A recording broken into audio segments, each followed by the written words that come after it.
मसीह यीशु में आप सबकी खिदमत में इस्लाम। जैसा कि हमने प्रीवियसली 4th चैप्टर कंप्लीट कर लिए थे, आज हम 5th चैप्टर की तरफ आएंगे। इफ्सियों के नाम पालूस रसूल का ख़त, बाब नंबर 5। इसकी पहले तिलावत करेंगे। बस अजीज़ फ़र्जंदों की तरह खुदा की मानिद बनो और मोहब्बत से चलो, जैसे मसीह ने तुमसे मोहब्बत की और हमारे वास्ते अपने आप को खुशबू की मानिद खुदा की नज़र करके कुर्बान किया। आमीन। पालूस की इस नसीहत की बुनियाद चौथे बाब की 32वीं आयत से बहुत ज़्यादा मैच है। आप में से कोई भी चौथे बाब की 32वीं आयत ज़रा उसको तलावत करे। और एक दूसरे पर मेहरबान और नरम दिल हो, और जिस तरह खुदा ने मसीह में तुम्हारे कसूर मुआफ़ किए हैं, तुम भी एक दूसरे के कसूर मुआफ़ करो। इन दोनों में सेम जो ताल्लुक है वो ये है कि किसकी मानिद बनना है? मसीह की मानिद बनना है। और किस तरह से चलना है? मोहब्बत के साथ, प्यार के साथ, तहम्मुल के साथ और वफादारी के साथ। अब तुम खुदा की मानिद बनो, यानी उसकी पैरवी करो और एक दूसरे को माफ़ करो, अजीज़ फ़र्जंदों की तरह। इन अल्फाज में ख़ास मकसद छुपा हुआ है। तबाही ज़िंदगी में बच्चों में ख़ानदानी खसूसियात होती हैं, इसी तरह से जो मसीह के पैरोकार होते हैं उनमें भी कुछ खसूसियात जो होती हैं बहुत सेम होती हैं, जैसे कि मसीह यीशु में पाई जाती हैं। मसीह यीशु ने दूसरों को माफ़ किया, जो फॉलोअर्स होते हैं उनमें भी ये खूबी होती है। एक और तरीका है कि खुदावंद की मानिद बनने का, वो है मोहब्बत से चलना। इसका मतलब है अपने आप को दूसरों की खातिर कुर्बान करना है। हमारे कामिल मसीह ने भी ऐसा ही किया। उसकी बख्शिश को नज़र और कुर्बानी कहा गया है। हर वो चीज़ जो खुदा को दे दी जाती क्या कहलाती है? नज़र कहलाती है। और मसीह यीशु ने खुद को कुर्बान किया, अपने आप को मौत के हवाला कर दिया। ये उनकी क्या ठहरी है? कामिल कुर्बानी ठहरी है।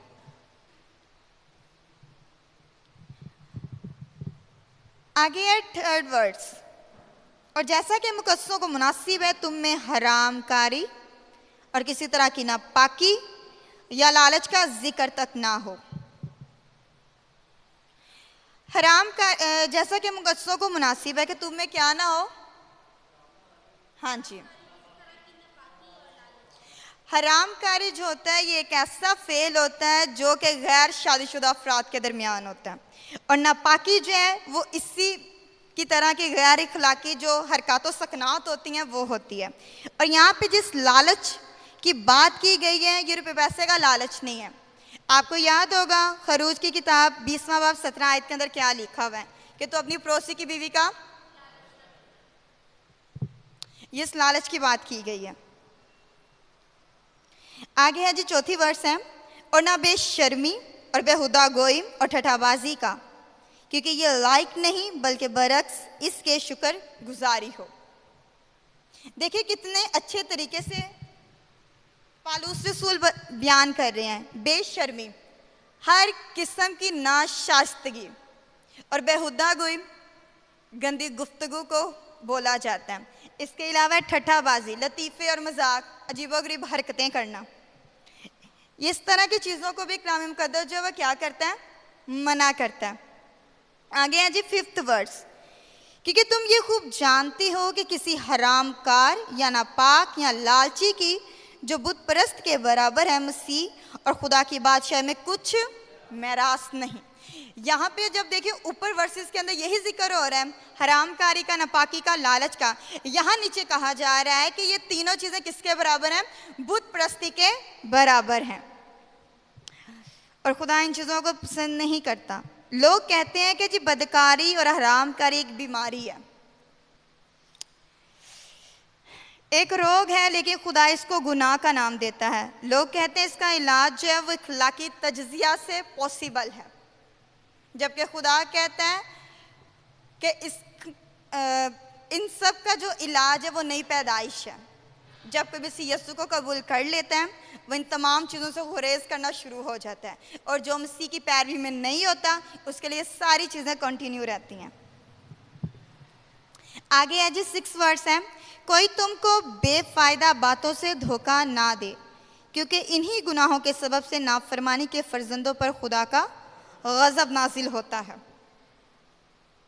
नाफरमानी के फर्जंदों पर खुदा का गज़ब नाजिल होता है। हरामकारी और जनाकारी जैसे गुनाहों के बारे में खुदावंद का रवैया गिनती 25वें बाब की पहली 9 आयात में आपको मिलेगा। वहाँ पर आपको बनी इस्राएल की एक मिस्टेक मिलेगी जो उन्होंने मुआब की औरतों की वजह से की थी। ये आप में से कोई भी जरा हवाला निकाल के पढ़े।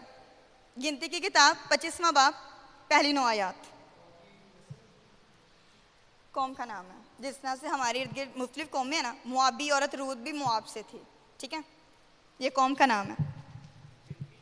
हाँ जी, 25वां है।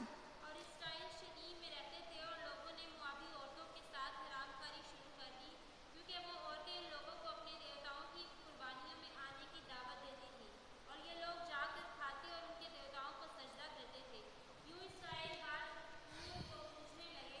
तब खुदावंद का कहर बनी इस्राएल पर भड़का और खुदावंद ने मूसा से कहा, कौम के सब सरदारों को पकड़कर खुदावंद के हुजूर धूप में टांग दे, ताकि खुदावंद का कहर शदीद इस्राएल पर से टल जाए। तो मूसा ने बनी इस्राएल के हाकिमों से कहा कि तुम्हारे जो जो आदमी बाल हुकूमत की पूजा करने लगी हैं उनको कत्ल कर डालो।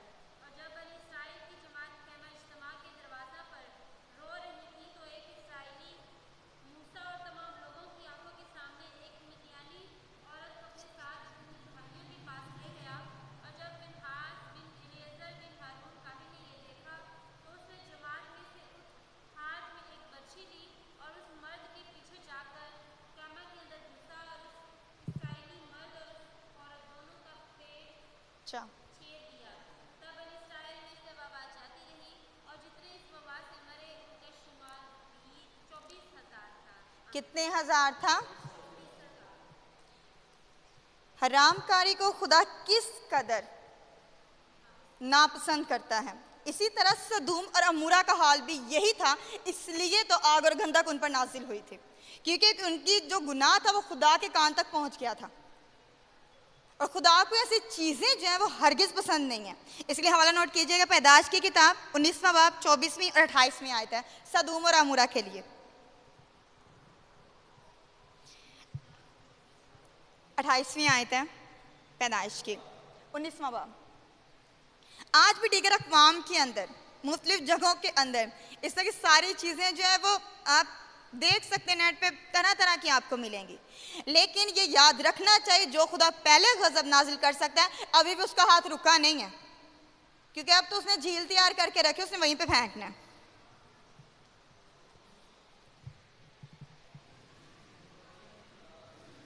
क्या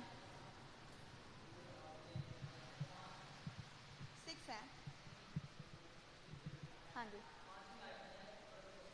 पूछो।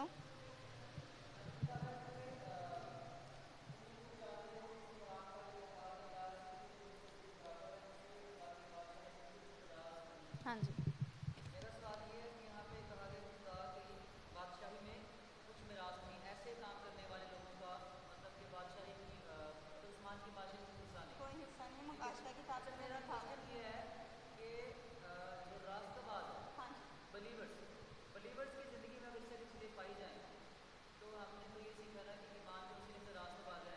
तो जब हम ईमान लाते हैं तो हमारे कामों का हिस्सा बल्कि ईमान के वसीले से। ठीक है, मैं देती हूँ। मैंने बहुत से बिलीवर्स की लाइफ में ये सारी चीज़ें देखी हैं। हाँ, होती है। अगर हम कहेंगे कि किसी को ऐसी चीज़ें नहीं पाई जाती तो ये कहना गलत होगा। ठीक है, पूरा करो। तो मेरा क्वेश्चन ये है कि एक बिलीवर जो ईमान लाने का वसीला से रास्तों में ठहराया जा चुका है, उसके बाद अगर उसकी ज़िंदगी में ऐसी मिस्टेक्स हो जाती हैं तो मतलब इस आयत के मुताबिक उसका मेरा हिस्सा कट हो जाएगा।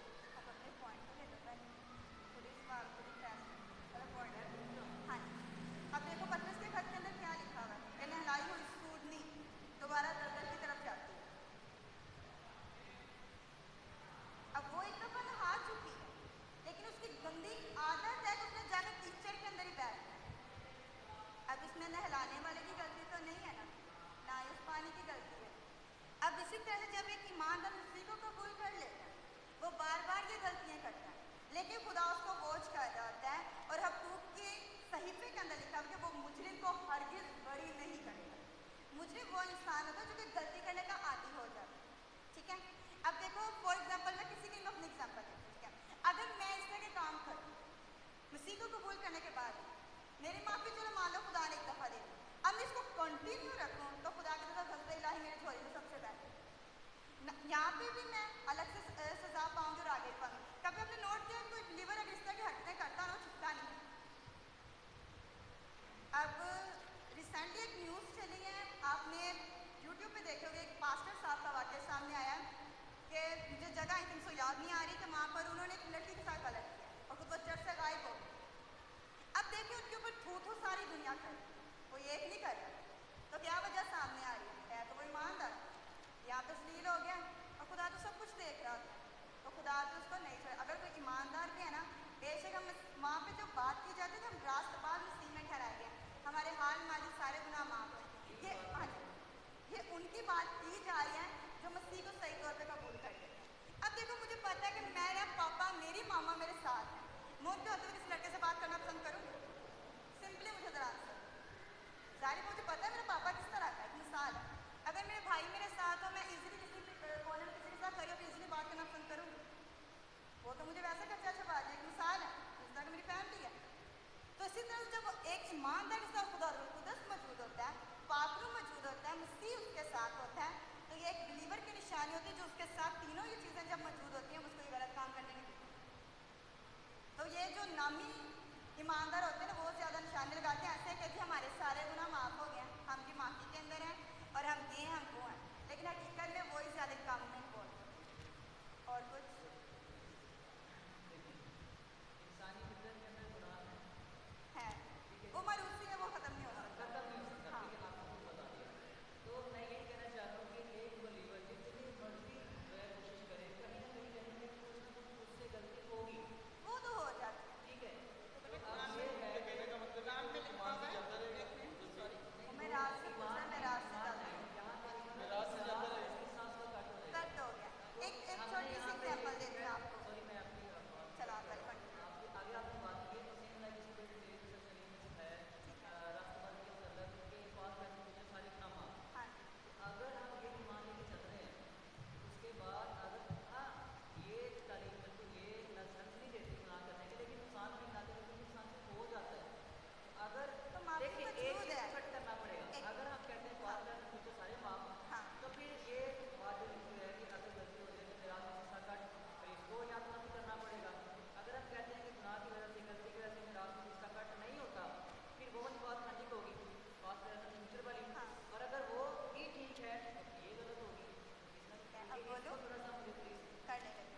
ये खत किनको लिखा गया? कलीसिया क्या काम करती है? मुकाशवा किताब किनको लिखी है? आलने को लिखा। वहाँ पे भी लिखा गया है कि हराम कर खुदा के बादशाह में दाखिल ना हो। अब देखो मत्ती की अंजील में आपको मिलता है कि बथेरे मेरे नाम से कहेंगे हम तेरे नाम से बदरूहों को निकाला, हमने ये किया हमने वो किया, तो मसीह आगे से क्या उन्हें आवाज़ दे रहा है? मेरी तुमसे कभी कोई वाकफियत ही ना थी। ये उन बिलीवर्स का हाल है जिनमें ये सारी खूबियाँ होंगी और मसीह का आगे सुने ये रिकॉर्ड है, ठीक है। सबके गुनाह माफ़ है, लेकिन अब देखो मुझे एक दफ़ा मोहलत दे दी गई कि मैंने फ़ोन कर दिया था मैं माफ़ी के काबिल हो गई, मुझे माफ़ी एक दफ़ा मिलती है। अब मैं बार बार जाके फ़ोन ही करती रहूँ किसी ना किसी का, तो खुदा मेरा क्या होगा?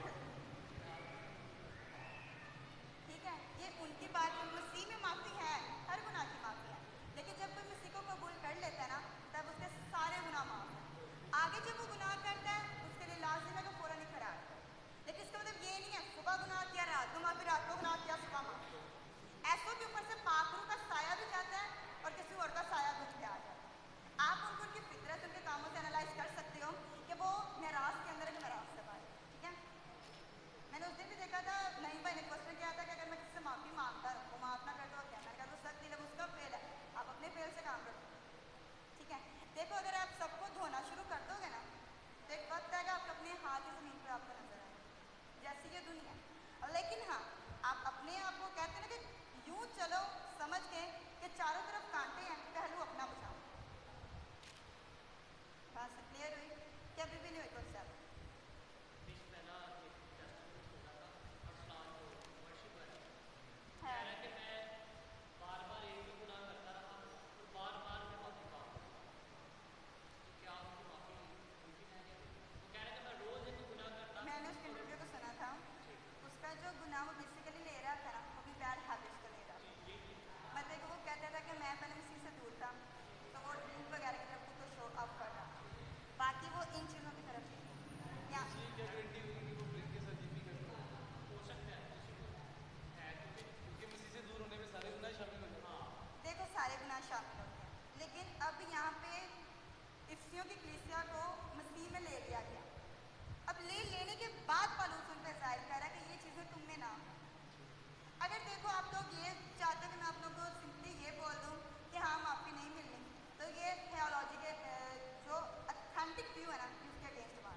है जी नापाक, लालची, हरामखोर, मैं रात से बाहर। तो ये बात भी ठीक है। तो यहाँ पे जो बात की जा रही है और वहाँ पे जो बात की जा रही है, मैंने उसमें भी आपको बताया टीचर की रिस्पॉन्सिबिलिटी होती है, उसने कल्चर को चेक करना होता है कि बात किस में की जा रही है, किन से की जा रही है, किन को की जा रही है। ठीक है। तो जैसे कि सिस्टर ने प्रेजेंटेशन बनाई थी कि इंसान उठते हुए जब ईमान में आ जाते हैं, हम अपनी पुरानी जिंदगी में चले जाते हैं, ईमान में रहते हुए हम पुरानी जिंदगी में चले जाते हैं, क्योंकि एक छोटी सी एग्जाम्पल देखिए। आपके साथ छोटी सी बच्ची जाए शॉप पे चीज लेने, लेट्स समझ लो वो आपको कहे मुझे सरफ ले के दो, वो अपना हाथ बोनस के रंग को देख के बड़ा सनशाइन को देख के बड़ी इम्प्रेस हो के फूल बनम लीजिए लेके दो, आप उसको लेके दे दोगे? वो खाने के लिए कह रही है, आप नहीं लेके दोगे, आप उसका हाथ रोकोगे, बेशक वो रोएगी। ऐसा है कि नहीं?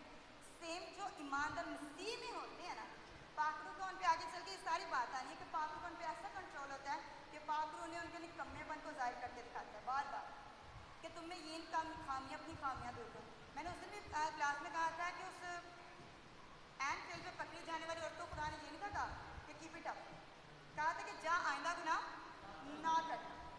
ठीक है। जब ईमानदार ये बात अभी उनकी की जा रही है, पहले तो पर उसने देखा आसमानी मुकामों पे बिठाया, पहले उन्हें नरम ग़िज़ा दी है जिस तरह बच्चों को छनकना नहीं छनका के दिखा देंगे खुश हो जा, बाद में वही जब मुंह में डालो तो मुंह पे एक मारते कि इसमें जम्स लगे। ऐसा होता है कि नहीं होता? सेम वही तरीका पौलुस रसूल इफिसियों की कलीसिया के साथ कर रहा है। पहले उन्हें उसने बताया कि आप लोग किस मुकाम के हो, बाद में आपको उन्हें ये बता रहा है कि तुम्हें कौन कौन से वीक पॉइंट। ठीक है। अगर आप डायरेक्टली किसी के वीक पॉइंट बताओगे ना, अगला इंसान आपसे बात करना तो क्या आपकी शक्ल देखना भी मुनासिब हो सकती है। ठीक है।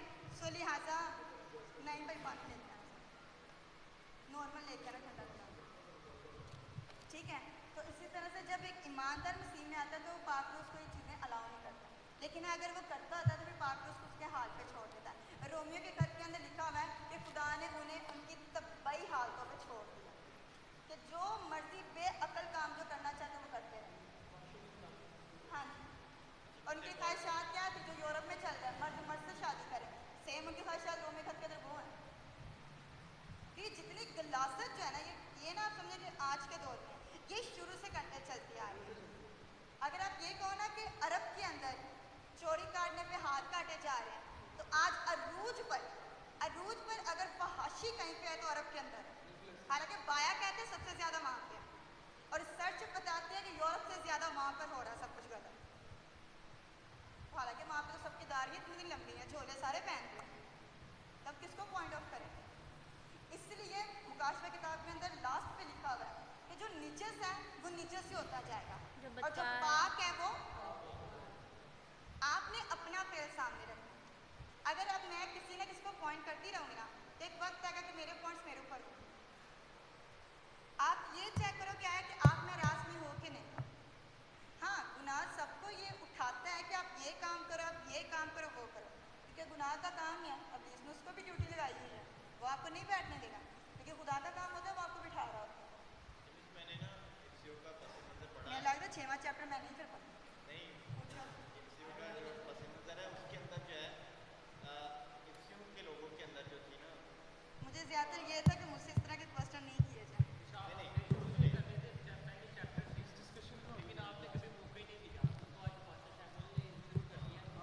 हमारी मोस्टली क्लास में डिस्कशन होती थी, हमारे लेक्चर में हम जब तक हमारा अगले दिन था हमारे लेक्चर नहीं माइक ऑन है लेकिन साउंड उसमें नहीं होता, मैंने मुंह की तरफ नहीं लगाया।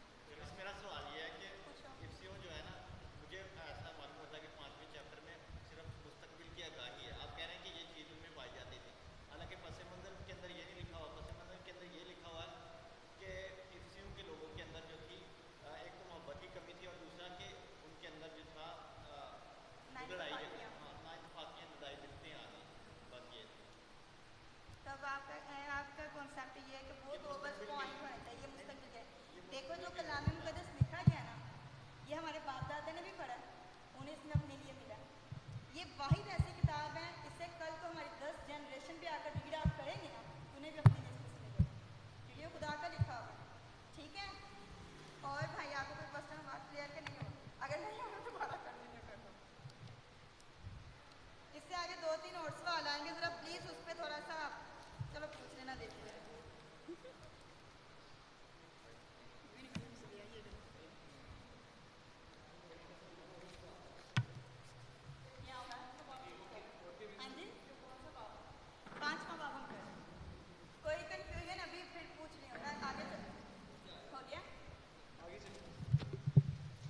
आगे हैं जी 7वां क्वेश्चन है, 7वीं आयत। बस उनके कामों में शरीक ना हो। कॉन्सेप्ट आपका खुद क्लियर हुआ है कि उनके कामों में शरीक ना हो। अब कोई आपको इस तरह की दावत अक्सर सुनने में आया होगा, फ्रेंड्स एक दूसरे को बोलते होते हैं क्लब में चलें, ये मत सोचे कि यहाँ पे नहीं है, डिफेंस में आप जाके देखें यहाँ पे अवेलेबल है, तो अक्सर लोग चले जाते हैं। तो मना किया गया है कि जी उनके कामों में शरीक ना हो, क्योंकि तुम पहले तारीकी थे मगर अब खुदावंद में नूर हो। अब उन्हें अलर्ट कर रहा है कि तुम पहले क्या थे, तारीकी थे। ये नहीं कहा था कि तारीकी में चलते थे, लिखा है कि तुम पहले खुद क्या थे, तारीकी थे, मगर अब तुम क्या हो, बस नूर के फर्जंदों की तरह चलो। किसके फर्जंदों की तरह चलना है? ईमानदारों को सख्ती से खबरदार किया गया है कि बेदीनी के ऐसे चाल चलन में हिस्सा ना लें, क्योंकि इससे खुदा के नाम की बेइज्जती होती है। अब देखो, आपको पता है कि आप खुदा के फर्जंद हो, तो आपको पता होना चाहिए कि उसका ऑनर आप लोगों के लिए क्या है। अगर आप वही काम उठ के करेंगे तो ये ऑनर आप पे शो हो जाएगा कि आप उसके नाम की बेइज्जती कर रहे हैं। कहते हैं ना कि माँ बाप को रस्वा करने वाली भी औलाद होती है और माँ बाप को बाइस से फखर ठहराने वाली भी औलाद ही होती है। तो इस तरह से मसीह के जो पैरोकार होते हैं उन पे भी लाजिम है कि वो चीज़ें करें जो खुदा को राइट और खुदा को पसंद है। आगे जी 8 वर्ड्स है, इसलिए कि नूर का फल हर तरह की नेकी, रास्तबाजी और सच्चाई है। यहाँ पे भी 3 चीज़ों का जिक्र हो रहा है कि नूर का क्या है, हर तरह की नेकी, रास्तबाजी और सच्चाई है। नूर का फल यहाँ नेकी ऐसी सलाह है जिसमें हर तरह की खलाकी खूबियाँ शामिल हैं। देखिए, जिसके अंदर सच्चाई होगी, नेकी होगी, रास्तबाजी होगी, वो चाह कर भी गुनाह की तरफ नहीं दौड़ने लगाएगा। लेकिन जिसके अंदर इन चीज़ों की कमी होगी वो इन चीज़ों की तरफ दौड़ दौड़ कर राग़िब होगा। इसलिए तो खुदा ने बनी इस्राएल कौम को, बेशक वो चुनी हुई कौम थी, लाडली कौम थी, जब उन्हें मुल्क मिस्र से निकाल कर आए तो उन्हें बार बार खुदा ने सजाएं दी हैं। जितने भी आप बियाबान के सफ़रों को रीड आउट कर लें, उन्हें कदम कदम पे पनिशमेंट मिल रही है। कैसे मिल रही है? हालांकि वो तो लाडली कौम थी ना, खुदा देता, अब्राहम से वादा था। खुदा ने क्यों उन्हें सजा दी? ताकि वो अलर्ट रहे, अपनी औलाद को सिखा सके खुदा नाफरमानी को, खुदा बुरी चीज़ों को बिल्कुल भी लाइक नहीं करता। सो इनसे क्या किया जाए? अवॉइड किया जाए, ताकि वो दूसरी अकवाम से अलग और चुने हुए साबित हों। अब देखो, मसीह ने हमें अपने खून से खरीदा है, हम अलग किए गए, चुने गए। हमारी पहचान भी दुनिया के अंदर कौमों के अंदर अलग तौर पर देखी जा सकती। कैसे? अगर हमारे काम वैसे होंगे। अगर हमारे काम कलाम मुकद्दस से मैच ना हो तो हमें कोई राइट नहीं बनता कि हम मसीह के फॉलो कहलाएं। ठीक है, आगे जी 10 वर्ड्स है, और तजुर्बे से मालूम करते रहो कि खुदावंद को क्या पसंद है। यहाँ पे फिर पॉइंट वही उठता है कि तजुर्बे से क्या करो? मालूम करते रहो कि खुदा को क्या पसंद है। अगर मामा पापा हमें किसी फैमिली में लेके जाते हैं, समटाइम्स किसकी बर्थडे हो, हम इस फैमिली में जाएं, वहाँ पर हमें कोई चीज़ पसंद आ जाए, हम अपने पर्स में या पॉकेट में डाल के घर ले आते हैं। एक मिसाल है, क्यों नहीं ऐसा हम लोग करते? हमें डर होता है, हमारा पापा साथ है, मम्मा साथ है, हमें मार पड़ जानी है अगर हमने ये हरकत की तो। सेम इसी तरह से जब एक मसीही मसीह में होता है तो उसका फोकस खुदा की तरफ रहता है कि मुझे हर वक्त वॉच किया जा रहा है। जैसे मैंने ये हरकत करनी ना, मुझे वहाँ से अलर्ट कर दिया जाना है। ऐसा होता है कि नहीं होता? अगर पेरेंट्स हमें फोकस देते हैं तो वो तो खुदा है। पेरेंट्स तो फिर भी रात को सो जाते हैं, सो जाते हैं कि नहीं सो जाते, लेकिन खुदा जो उस टाइम पे भी नहीं सो रहा होता। आगे है कि जी उसको क्या पसंद है। वो अपने हर ख्याल से, अपने कॉल से, अपने फेल को परखते हैं कि खुदावंद इसके बारे में क्या सोचता है और उसके हजूर में कैसा चलना चाहिए। ये नहीं कि मसीह में आ जाते हैं तो हम अपनी आज़ाद मर्जी पर छोड़ दिए जाते हैं। फजल को लोग अक्सर लाइट लेते हैं कि जी फजल है तो सब कुछ है। फजल अगर आप पढ़े तो पालूस रसूल बार बार एक बात रिपीट कर रहा होता है, हरगिज़ नहीं, हरगिज़ नहीं। वो ये नहीं कह रहा नो सिंपल नहीं, वो कह रहा हरगिज़ नहीं, यानी कि इस काम को करना भी नहीं है, सोचना भी नहीं है। यहाँ इस तौर पे मसीह में इन चीज़ों से सख्ती के साथ मना किया गया। आगे है जी उसके हजूर में ये कैसा लगेगा। अगर तो हम खुदा के साथ चलने वाले होंगे तो हमें, चलो एक छोटी सी एग्जांपल और देती हूँ। जब किसी का नया नया किसी से रिश्ता होता है तो उस इंसान को बड़ी उसके सामने अपने आप को अच्छा जाहिर करने की कोशिश करनी पड़ती है कि पता चले मैं ख़ानदान में बहुत अच्छा हूँ, इर्द गिर्द में भी बहुत अच्छा हूँ, मैं अपनी जॉब पे बहुत अच्छा हूँ। क्या किसी एक इम्प्रेस करने के लिए ना, जस्ट सेम इसी तरह से क्यों खुशी होती है कि जो अगला इंसान मेरी तारीफ़ करे, तो वो तो फिर भी नूरों का बाप है। तो उसके लिए किस कदर हमें मिच्योर होने की ज़रूरत है, किस कदर खुद को पाक रखने की ज़रूरत है, किस कदर उसका डर मानने की ज़रूरत है। ये तभी पॉसिबल होता है जब हम उसके खौफ को अपनी ज़िंदगी में रखते हैं। आगे है जी 11 वर्ड्स हैं, और तारीकी के बेफल कामों में शरीक ना हो बल्कि उन पर मलामत ही किया करो। क्या किया करो? समटाइम्स मेरे पास काउंसलिंग आती है किसी ना किसी की करने के लिए, तो मुझे कई दफ़ा बहुत सी चीज़ों को देख के बड़ी हैरत हो रही होती है जब इंसान एक अपना पॉइंट ऑफ व्यू रखता है। लेकिन जो कलाम अक़दस हमें समझाता है वो समझाता है कि मलामत ही करनी चाहिए। अगर कोई इंसान गलत राह पे, अगर कोई काउंसलिंग के लिए आपका काम बनता है, आप उसको फ़ौरन रोको कि ये काम आपके लिए सही नहीं। बेशक अगला इंसान आपका दुश्मन बन जाए, इट्स ओके, वो आप मंजूर कर लो, लेकिन उसको गलत राह पर चलने के लिए कभी भी अलाउ मत करो, क्योंकि इस तरह से आप इसकी भी नफ़ी करते हो और खुदा के हुजूर से भी आप गुनहगार साबित होते हैं। ठीक है, आगे है कि जी 12वीं वर्ड्स है, क्योंकि उनके पोशीदा कामों का जिक्र भी करना शर्म की बात है। पोशीदा कामों की, ज़्यादातर इंसान गुनाह पोशीदगी के अंदर ही करता है। क्यों? कि उसको अपने ऑनर की, अपने रुतबे की बड़ी परवाह होती है कि कहीं कोई भी मेरा राज फाश ना कर दे। यही चीज़ें थी जो पालूस रसूल पर रुल कुदस नुमाया कर रहा था कि इनके अंदर ये काम गुजर चुके हैं, लिहाजा इन्हें अब तो क्या कर, मलामत कर, ताकि अपने कामों से क्या कर लें, तौबा कर लें। ईमानदार को तारीकी के बेफल कामों से कोई वास्ता नहीं रखना चाहिए, ना उनमें शरीक हों, ना उनके बारे में मुलायम रवैया रखें, उनको बर्दाश्त ना करें। बस जिन बातों से तुम अब शर्मिंदा हो, उनसे तुम उस वक्त क्या फल पाते थे? आगे पालूस रसूल का क्वेश्चन है। जाहिर बात है जब वो उन पे शो कर रहा होगा तो वो लोग शर्मिंदा ही हो रहे होंगे, किसे कैसे पता चल गया मेरे कामों के बारे में। समटाइम्स आपने नोट किया होगा जब कोई प्रीचर प्रीच कर रहा होता है तो आप कह रहे थे कि ये मुझे बातें लगा रहा है, और आप हैरान भी हो रहे हो कि यार इसको ये बातें कैसे पता चल गई, मैंने तो इसको कभी ये बातें बताई भी नहीं है, और वो आपकी तरफ फोकस भी नहीं कर रहा होता। ये सब कुछ उसके बाद पाकरू कलाम की वजह से जाहिर कर रहा होता है ताकि आपकी काउंसलिंग हो जाए। अगर इस तरह से खुद कलाम मुक़द्दस सबके नाम ले ले के सबको बताना चाहता था तो मैं समझती कोई भी इंसान ऐसा ना जो चर्च की तरफ ना रुख ही कर ले या इस काबिल खुद को समझ ले, अगर कलाम मुक़द्दस नाम बता दे। याद है आपको एन फेल के वक्त जो औरत पकड़ी गई थी, मसीह यीशु ने लोगों के सामने कॉन्सेप्ट रखा था कि जो तुम में बेगुनाह वो पत्थर उठाए, वो पत्थर पहले मारे, और बाद में लिखा है कि उंगली से कुछ लिखना शुरू हो गया। इसके मुतालिक चंद रवायात पाई जाती। कुछ लोग कहते हैं कि उनके नाम लिखते लिखते साथ में कह रहा था तेरा नंबर आ गया, ये काम तुम करते हो, तो इंसान शर्मिंदा होकर साइड पे हो जाता है, हाँ मेरा ये काम सामने आ गया। क्या उनके क्या होते थे? पोशीदा काम। लेकिन पालूस रसूल इस बात की आगाही कर रहा है कि हमें इसके ऊपर मुलायम रवैया नहीं अख्तियार करना, बल्कि जहां इनके ऊपर पॉइंट करने की ज़रूरत है, जहां इन्हें पॉइंट करना लाजिम हो, आप फ़ौरन उस पर पॉइंट कर दें, चाहे कोई आपको बर्दाश्त करे चाहे ना करे। मुलामत ही किया करें। इंसान छिप कर जो अजीबोगरीब गुनाह करते हैं वो इतने घिनौने हैं कि उनका जिक्र भी करना शर्म की बात है। आगे है जी 13वीं आयत है, और जिन चीज़ों पर मुलामत होती है वो सब नूर से ज़ाहिर होती हैं। वही बात है आगे सामने, जिन चीज़ों पर मलामत होती है वो सब नूर से ज़ाहिर होती हैं, क्योंकि जो कुछ ज़ाहिर किया जाता है वो रोशन हो जाता है। समटाइम्स आपने नोट किया होगा कुछ चीज़ें, ज़्यादा तो गोल्ड ही घूमता है लोगों का, जिसे ढूंढने के लिए सबको ज़्यादा जल्दी रहती है। जब कोई चीज़ ऐसी आपकी कीमती गुम जाती तो आप लोग कोई लाइट नहीं छोड़ते, यहाँ तक कि मोबाइल की टॉर्च भी ऑन करके आप बेड के नीचे तक घुस जाते कि कोई चीज़ तो नहीं यहाँ पे तो नहीं गिर गई हमारी, क्या कि रोशनी से वाज़ेह हो जाए कौन सी चीज़ किधर पड़ी हुई है। ऐसा होता है कि नहीं होता? ये हमारी अपनी काविश होती है अपनी चीज़ों को सर्च करने की।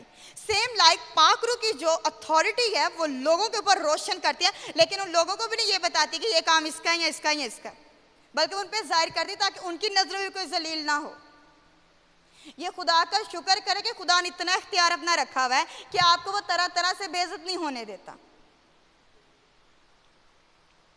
आगे 14 वर्ड्स है, इसलिए वो फरमाता है सोने वाले जाग और मुर्दों में से जी, और तो मसीह का नूर तुझ पर चमकेगा। आगे 15वीं आयत पे मैं तीनों पे ज़रा दोबारा फिर बोलूँगी। बस गौर से देखो किस तरह चलते हो, नादानों की तरह नहीं बल्कि दानाओं की मानित चलो, क्योंकि जो कुछ जाहिर किया जाता है वो रोशन हो जाता है। मुराद ये है कि जब मसीही बतौर नूर अपनी खिदमत को बरोएकार लाते हैं तो दूसरे जाहिर नहीं बल्कि रोशन हो जाते हैं। लेकिन रूहानी दुनिया में ये एक आम असूल है कि नूर एक लिहाज से नूर पैदा करता है। क्या पैदा करता है? नूर पैदा करता है। पहला, इसके लिए ज़रा एक मिसाल देखिएगा। पहला पत्रस 3 बाब पहली आयत, जौन से भाई निकालो ज़रा। पहला पत्रस 3 बाब पहली आयत है। ईमानदारों की ज़िंदगी में आवाज़ होनी चाहिए, ये नूर की आवाज़ हो जो रूहानी मौत में पड़े हुओं को पुकार रही है। गौर से देखो किस तरह चलते हो, यानी चौकसी और होशियारी से चलो। इसका मतलब है खुदा के फर्जंदों की हैसियत से नूर में चलना, और नादानों की ईमानी चलने का मतलब है कि इस बुलंद और आला सतह से नीचे उतर कर दुनियावी लोगों का किरदार अपना लेना। जब आप किसी पहाड़ पे, किसी ऊंचाई पे चढ़ते हो, आप लोग जल्दी पहुंच जाते हो, लेकिन जब वहां से पाँव फिसलते कैसे आते हो? यानी कि एक मिनट, चलने की स्पीड आपकी स्लो होती है ऊपर चोटी तक जाने में, लेकिन वहां से नीचे आने में आपकी स्पीड क्या होती है? रास्ते में चलना ऐसे ही है और गुनाह में गिरना ऐसे ही है। कदम जल्द अज जल्द नीचे की तरफ आते हैं, ठीक है? मुंह के बल भी गिरते हैं। आगे हैं जी। और यहाँ पे पालूस रसूल जो है वो ज़बूर की किताब का रेफरेंस जो वो यूज़ कर रहे हैं, क्या सोने वाले जाओगे मुर्दों में से जी उठ तो मसीह का नूर तुझ पर चमकेगा। यहाँ पे अक्सर खादमीन इसे दुआया रूह में भी लेते हैं कि सोने वाले जाए, यानी कि रात के पहरे में उठना चाहिए। अच्छी बात, उठें, लेकिन यहाँ पर अलर्ट भी किया जा रहा है कि रूह में भी ज़रा जागे। क्या सोने वाले जाग और मुर्दों में से जी उठ तो मसीह का नूर तुझ पर चमकेगा। हर वो इंसान मुर्दा जो मसीह से दूर है, हर वो इंसान मुर्दा जो बुरे कामों के अंदर इन्वॉल्व है, हर वो इंसान मुर्दा जो अपनी अखलाकियात के अंदर अपने बलबूते पर अपनी मर्जी से ज़िंदगी गुजार है और मसीह को उसने पीछे रखा हुआ है, ठीक है? आगे 15 वर्ड्स हैं, बस गौर 16 to 18 है। और वक्त को गनीमत जानो क्योंकि दिन क्या है, इस सबब से नादान ना बनो बल्कि खुदावंद की मर्जी को समझो कि क्या है। यहाँ पे फिर सेकंड टाइम पालूस रसूल अलर्ट कर रहे हैं किसकी मर्जी को समझना है कि क्या है। पालूस दनाई की चाल हमसे तकाजा करती है कि वक्त को गनीमत जाने, यानी मौका से फ़ायदा उठाएं। जब हमें अलर्ट कर दिया गया है कि जी वक्त नज़दीक है, तो हमारी तो स्पीडें होनी चाहिए नेकी में, हमारी इसके अंदर स्पीडें होनी चाहिए खुदा के कलाम को फैलाने में, उसको समझने में कि जिसकी कोई हद ना हो। लेकिन हमारी स्पीडें जो हैं वो आजकल दूसरे कामों में बहुत ज़्यादा अब जा रही हैं। वहाँ पर भी बहुत सी ऐसी हमें चीज़ें मिलती जहाँ से हम दूसरों को वॉच कर सकते हैं वो कहाँ पर किसी का वीक पॉइंट है। मेरे साथ अक्सर जो लोग ऐड हैं वो ज़्यादातर अब्रॉड से हैं। रिसेंटली एक की मुझे किसी की मैसेज आया था कि जी ये मेरे घर में प्रॉब्लम है, किस तरीके से सॉल्व करूँ, हालांकि वो खुद एक पास्टर है वहाँ पे। तो मुझे बड़ी हैरत हुई कि फ़र्स्ट टाइम इन्होंने मुझसे इस तरीके से बात की, वरना वो ज़्यादातर मुझे ब्लेसिंग ही देते रहे हैं, हमेशा उन्होंने मुझे दुआएं दी है। फिर जब मैंने उन्हें आंसर दिया तो वो उन्होंने कहा कि बेटा वाकई में आपने ये सही कहा, मैं इस चीज़ को फॉलो करूँगा। कहता मैं कलीसिया को तो समझाता लेकिन मेरी अपनी औलाद मेरी नहीं समझती। तो मैंने कहा पहले उन्हें ट्रेनिंग दें, मैं घर में उनके लिए छोटा सा चर्च का अरेंज करें, आप उन्हें थोड़ा गाइडलाइन दें ताकि बाद में वो दूसरों के लिए आपके लिए ठोकर का बायस ना बनते फिर। तो फिर जब उन्हें मैंने बताया कि जब मसीही घराने होते तो वो इसी तरीके से चलते रहे, तो फिर उन चीज़ों को फॉलो किया। तब उन्होंने मुझे सुबह कहा था काफ़ी बेहतरी आ रही है। आगे है जी के गनीमत जानने का मतलब है कि ऐसी ज़िंदगी गुजारना जो पाकीज़गी के लिए मशहूर हो, रहम और दर्दबंदी का काम करना, हमदर्दी की बातें करना। इस बात की ज़रूरत है कि बहुत ज़्यादा के दिन क्या है, चनाचे चाहिए कि नादान ना बने बल्कि खुदा की मर्ज़ी को समझे। ये बहुत ही अहम बात है। अहम बात यह है कि हम हर रोज़ अपने लिए खुदा की मर्ज़ी मालूम करें। आप में से कितने जो दुआ में स्पेशली ये बोलते हैं खुदा प्लीज़ अपनी मर्ज़ी ज़रा मुझ पर ज़ाहिर कर, आज के दिन मेरे लिए क्या ठहराया, प्रेज़ द लॉर्ड। और कितने बताते हैं आज मेरी ये मर्ज़ी ज़रा मेरे लिए ये कर देना। कलामी अक़दस हमें बार बार इतला दे रहा होता है कि हम कहाँ पर वीक हैं और हमें कहाँ पर अप होने की क्या है ज़रूरत है। मैंने अक्सर लोगों को देखा, वो लोगों को 4 लोगों को इकट्ठा करके उनसे मशवरे बड़े लेते हैं। मैं कहती हूँ अगर आपको मशवरा चाहिए तो ज़रा अकेले में बैठ के कलाम को ही खोल के देख लें, बड़े मशवरे मिलेंगे। और किसी की नौबत नहीं किसी के सामने ज़लील होने की आपको कभी भी। आगे ज़रा एक कंपैरिजन चेक करना है, इस कंपैरिजन के ऊपर थोड़ा सा ज़रा टाइम लगेगा। 18 वर्ड्स हैं। और शराब में मतवाले ना बनो क्योंकि इससे क्या होती है, बल्कि रूह से क्या हो जाओ। हैरत वाली बात है, पालूस रसूल ने शराब के साथ ही रूहुल कुद्दस को क्यों कंपेयर किया। पाकरू कहां पर आला और अफजल और शराब कहां तक नीचे दर्जे पर है। एकदम के हम लोग हैरान हो जाते हैं कि कंपैरिजन करते वक्त उन्होंने क्या सोच के ये कंपैरिजन रख दिया कि जी शराब में मतवाले ना बनो कि किससे क्या पैदा होती है, बल्कि रूह से। इसकी कुछ बेसिक्स हैं, ज़रा उसको ज़रा गौर कीजिएगा। पालूस रसूल शराब का मुतबादिल भी पेश करते हैं कि शराब में मतवाले होने के बजाय रूह से क्या हो जाओ, मामूर होते जाओ। शायद पहले पहल हम इस ताल्लुक पर भी चौंक उठें, लेकिन जब इन दोनों हालतों का मुकाबला करते हैं और मुशाबत देखते हैं तो समझ में आता है कि रसूल इन दोनों को किस तरह से कंपेयर कर रहे हैं। दोनों हालतों में इंसान खारजी तौर पे होता है। किस ताकत के अख्तियार में होता है? खारजी, यानी जो उसके ऊपर होती है। क्या होती है? उसके ऊपर होती है।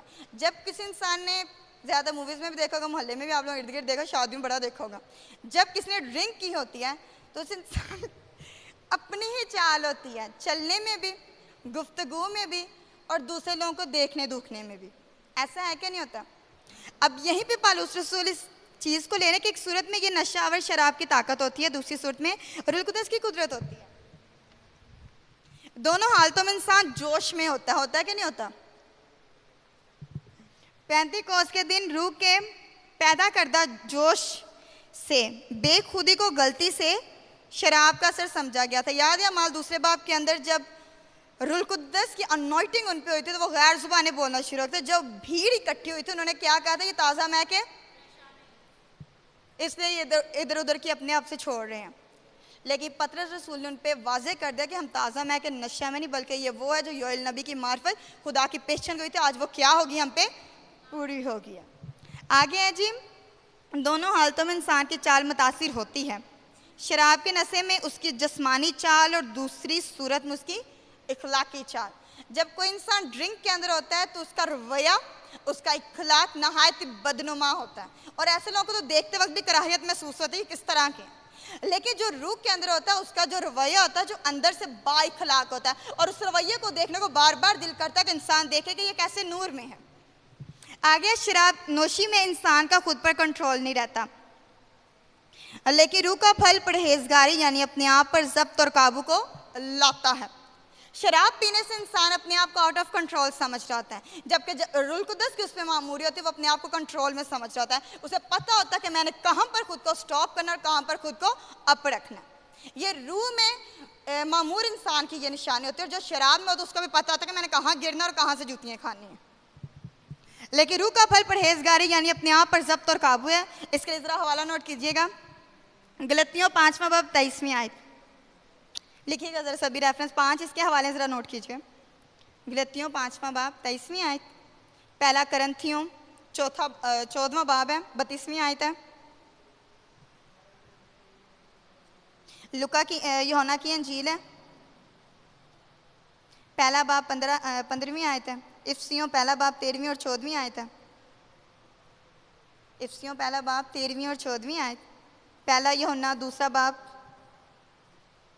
उसकी 21वीं आयत है, यूहन्ना की अंजील 14वां बाब 16वीं आयत है। ये रूह के मुतालिक आपको रेफरेंसेस मिलेंगे। रोमियो 12वां बाब 1-2 आयत है, ये रूह के नेमतों के मुतालिक है। ठीक है, रोमियो 12वां बाब 1-2। अब ज़रा एक और मैं आपसे कुछ क्वेश्चन भी अभी करती हूँ। जब कोई शख्स रूह से मामूर होता है तो क्या उसे इसका इल्म होता है कि वो रूह से मामूर है?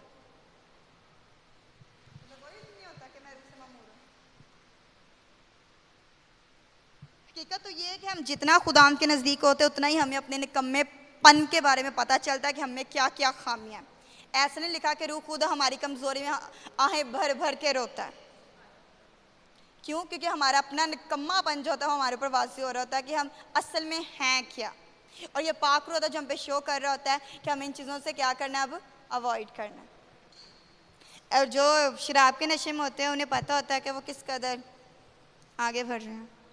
ये साया 6 बाब पहली 5 आयत, इसके भी ज़रा नोट कीजिएगा। निकम्मेपन और गुनाह आलूदा होने का एहसास ज़्यादा होता है। ये साया 6 बाब 1-5। उसकी हजूरी में हम देखते हैं कि हमारे अंदर कोई काबिल फ़ख्र बात है ही नहीं है। ईमानदार रूह से मामूर होकर अपने आप को अपनी ज़िंदगी का मरकज़ नहीं बनाता, बल्कि किसको अपनी ज़ात का मरकज़ बनाता है? वो मसीह यस्सू को।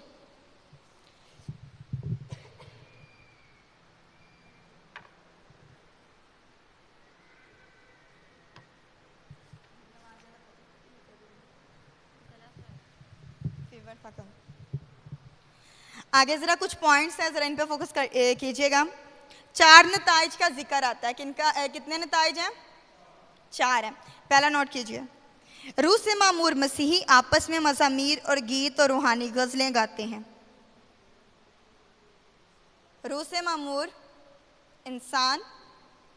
मसीही आपस में मज़ामीर और गीत और रूहानी गज़लें गाते हैं। यानी उनके टॉकिंग स्टाइल से आपको आइडिया हो जाएगा कि वो किस वे में जा रहे हैं। अगर तो उनकी बातें, जब वो 4 लोग इकट्ठे हों, बेहुदा गोई हो, बेशर्मी की बातें हो, मजाक हो, ठट्ठे हो, आपको आइडिया हो जाएगा ये इंसान रूह में है कि किस में है। आगे रूह की मामूरी का एक और निशान भी है कि इंसान के बातिन में खुशी महसूस होती है। रूह से मामूर शख्स की एक ये निशानी है कि वो अपने इनर में एक खुशी हर वक्त फील करता है, इत्मीनान। हाँ जी, वही खुशी महसूस करता है कि बेशक उसके लिए हालात जैसे भी। अब देखें, पालूस और सिलास कहाँ थे? कैद खाना के अंदर थे। पाँव में, हाथों में बेड़ियाँ थी, अजियतें उन पे थी, लेकिन उसके बावजूद वो क्या कर रहे थे? आधी रात को हमदोसना के गीत गा रहे थे। ये होती है कामिल शादमानी, जो कि इनर में रूह पैदा करता है। तीसरा नतीजा है जी शुक्रगुजारी है। सब बातों में हमारे खुदावंद यीशु मसीह के नाम से हमेशा खुदा बाप का क्या करते रहो? शुक्र करते रहना साबित कर दे ज़िंदगी में रूह कुदस हुक्मरान है, क्योंकि जहाँ रूह की हुक्मरानी होती है वहाँ खुदा बाप की शुक्रगुजारी होती है। आगे 4 पॉइंट, रूह की मामूरी से मामूर होने का चौथा निशान ये है कि हम मसीह के खौफ से एक दूसरे के क्या रहते हैं? ताबे रहते हैं। क्या रहते हैं? यानी कि हमें, जब इंसान रूह में होता है तो उसे दूसरे की इज्जत बेइज्जती का बड़ा कॉन्सेप्ट रहता है। वो ये नहीं कि जब मुंह उठाया किसी को भी बेइज्जत कर दिया, जब मुंह उठाया किसी को भी 4 लोगों में अच्छी खासी सुना दी, नहीं। उसके अंदर एक लिहाज होता है। और कलाम मुकद्दस ने भी एक रूल मुकर्रर किया कि अगर तेरा भाई गलती का तो उसको सेपरेटली समझा, अगर वो तब ना माने फिर कहा गया कि तब उसे कलीसिया के सामने, दूसरों के सामने कोई उसे समझाए, लेकिन पहले कहा उसको सेपरेटली बताओ। ये नहीं कहा कि सबके बीच में उसको फौरन उठा और फौरन उसको सुना दे। हो गई ये 4 पॉइंट्स। रूह की मामूरी से मामूर होने का चौथा निशान ये है कि हम मसीह के खौफ से एक दूसरे के क्या रहते हैं? आज का वो दौर है, आप किसी बच्चे को थप्पड़ मार के देखो, वो बदले में आपकी तरफ ऐसे घुरेगा जैसे अभी आपको 2 लगाएगा। बच्चों का आजकल ये रवैया है, आप चेक कर लीजिएगा।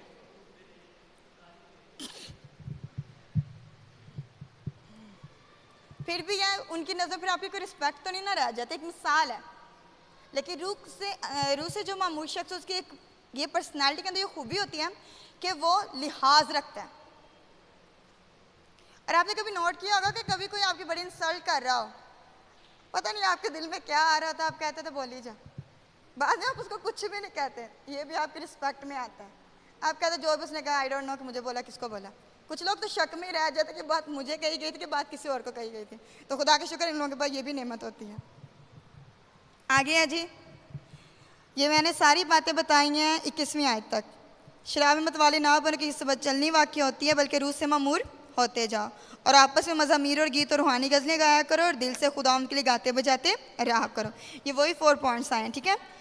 सब बातों में हमारे खुदा यीशु मसीह के नाम से हमेशा खुदा बाप का क्या क्या करो? करते रहो। और मसीह के खौफ से एक दूसरे के क्या रहो? क्लियर हो गया। आगे 22 वर्ड्स की तरफ आते हैं, मोस्ट फेवरेट लोगों की।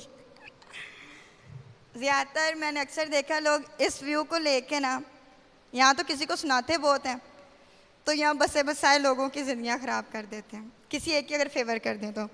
और मैं थोड़ा इनसे अवॉइड।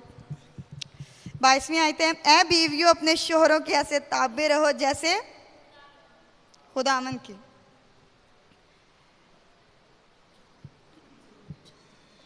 जी भाई पूरी रोशनी लाती हैं, 1 मिनट रुको।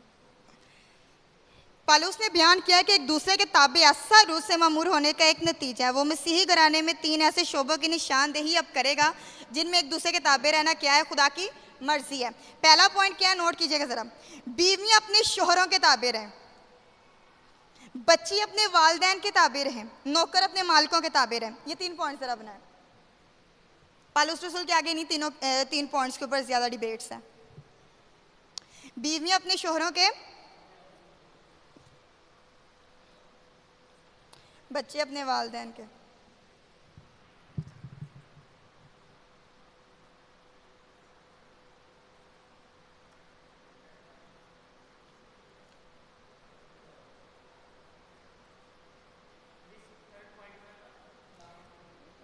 नौकर अपने मालिकों के ताबे रहें, गुलाम नहीं है यहाँ पे, ठीक है।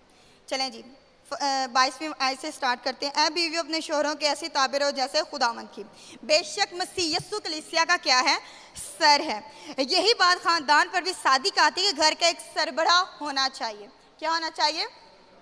सरबराह होना चाहिए। खुदा ने मुकर्रर किया है कि सर का मनसब मर्द को मिले, और इसका इज़हार खुदा ने यूँ किया कि खुदा ने पहले किसको बनाया? आदम को। फिर किसको बनाया? औरत को। सो फर्स्ट ऑनर खुदा ने किसको दिया? फिर औरत को आदमी के लिए खलक किया। खुदा यस्सु खुदा बाप के ताबे है, लेकिन उससे किसी तरह भी कमतर नहीं है। मसीह यस्सु खुदा बाप के क्या रहा है? ताबे रहा है, लेकिन अल्लोहियत के अंदर वो किसी भी तरीके से खुदा बाप से क्या है? कमतर नहीं है, बल्कि क्या है? लेवल पे है, लेकिन उससे किस तरह भी कमतर नहीं है, और ना औरत मर्द से कमतर है। कई लिहाज से वो मर्द से अब भी है। कैसे? अब सुनना गौर से। जाननिसारी में, हमदर्दी में और बर्दाश्त में। हाँ जी, ये रिसर्च साबित करती है तीनों चीज़ों में। लेकिन बीवियों को हुक्म दिया गया है, ये खुदा की तरफ से उन्हें हुक्म है कि अपने शोहरों के ऐसी ताबे रहें जैसे खुदावंद की। हम लेडीज़ के लिए बहुत अच्छी जो एग्जाम्पल है वो सारा की है, क्योंकि सारा अब्राहम को क्या कहती थी? खुदावंद कहती थी। उस दौर में खुदावंद का मतलब होता था आका, मालिक, सरबरा। शोहरों के ताबे रहने में बीवी खुदावंद के ताबे होती है।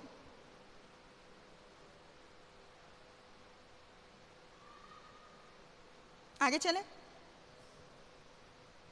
ये क्लियर हुआ? ठीक है, आगे है जी 23 वर्ड्स हैं। क्योंकि शोहर बीवी का क्या है?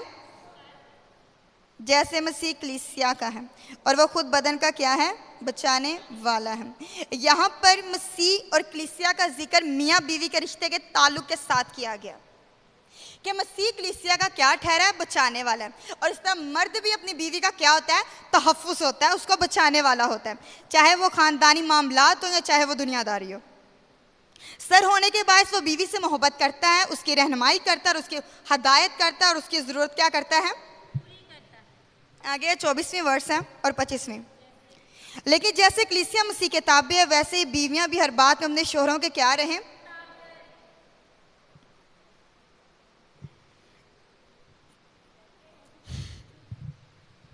अच्छी बात है। लेकिन जैसे कलीसिया मसीह के ताबे हैं, वैसे ही बीवियां भी हर बात में अपने शोहरों के ताबे रहें। यहाँ पे पालूस रसूल ने इस आयत के अंदर जो खुदा की तरफ से इल्हाम हुआ है, यहाँ पे लिखा हर बात में। अक्सर का लोग कहते हैं कि जी आपकी और हमारी सोच जो है वो कंपेयर नहीं है, जबकि बीवियों को खुदा का कलाम ये आगाही करता है कि हर बात में क्या रहें। ये नहीं कि शोहर ने जिस काम से, जिस रिश्तेदार से मिलने से मना कर दिया, बीवी भाग कर उनके घर बैठी हो। तो ज़रा इन चीज़ों से क्या करना है? अवॉइड करना है। भाई बड़े खुश हो गया। अच्छा जी 25वीं आयत ज़रा देखें। ऐ शोहरों अपनी बीवियों से मोहब्बत रखो जैसे मसीह ने भी कलीसिया से मोहब्बत करके अपने आप को उसके वास्ते मौत के क्या कर दिया? हवाले कर दिया। कलीसिया मसीह की दुल्हन है। कलीसिया का मसीह के ताबे रहना एक रोल मॉडल है। बीवी के लिए वो भी हर बात में अपने शोहरों के क्या रहें? ताबे रहें, जैसा उन्हें होना भी चाहिए। हदायत सिर्फ बीवियों ही को नहीं की गई। अब यहाँ पे कॉन्सेप्ट देखिएगा, हदायत सिर्फ बीवियों को ही नहीं की गई, क्योंकि अगर शोहरों को भी हदायत ना की जाती तो बात नाइंसाफ़ी की थी, यहाँ भी तरफदारी की होती। शोहरों से ये नहीं कहा गया अपनी बीवियों को ताबे रखो, बल्कि ये क्या है? शोहर अपनी बीवियों से मोहब्बत रखो। ताबे रहना बीवियों ने खुदा की तरफ से ही है। अक्सर लोग कहते हैं कि जो नहीं सुधरती उसको मार के सुधारो, ये कॉन्सेप्ट नहीं होता।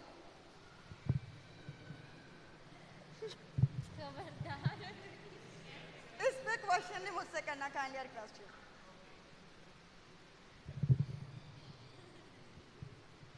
यहाँ क्वेश्चन है, मैं खुद ही कर लूँगी। आगे है जी एक मिनट में करती हूँ। मैं बहुत इससे नर्वस थी। ऐ शौहर अपनी बीवियों से मोहब्बत है जैसे मसीह ने भी कलीसिया से मोहब्बत रखी। खूब कहा गया है कि कोई बीवी ऐसे शौहर के ताबे रहने से हरगिज भी गुरेज नहीं करेगी जो कि अपनी मान उससे क्या करता हो।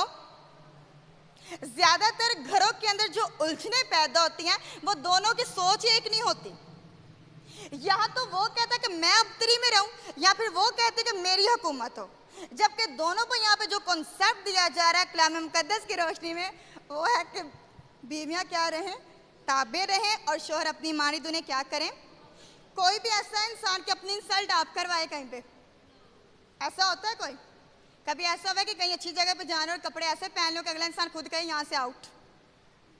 एक मिसाल है बात की जा रही कि अपनी मानिद जब इंसान खुद को वेल ड्रेस रख सकता है तो उसको भी रखे, उसकी भी जरूरत पूरी करे। जब बीवी अपने लिए हर एक चीज वेल लेवल पर रखती है तो उसकी भी जरूरतों का ख्याल पहले रखे, उसकी चीजें खुद प्रेस करके रखे सारी, ताकि किसी के साथ कोई भी लड़ाई झगड़े की जो नौबत है वो कभी पैदा ही ना है।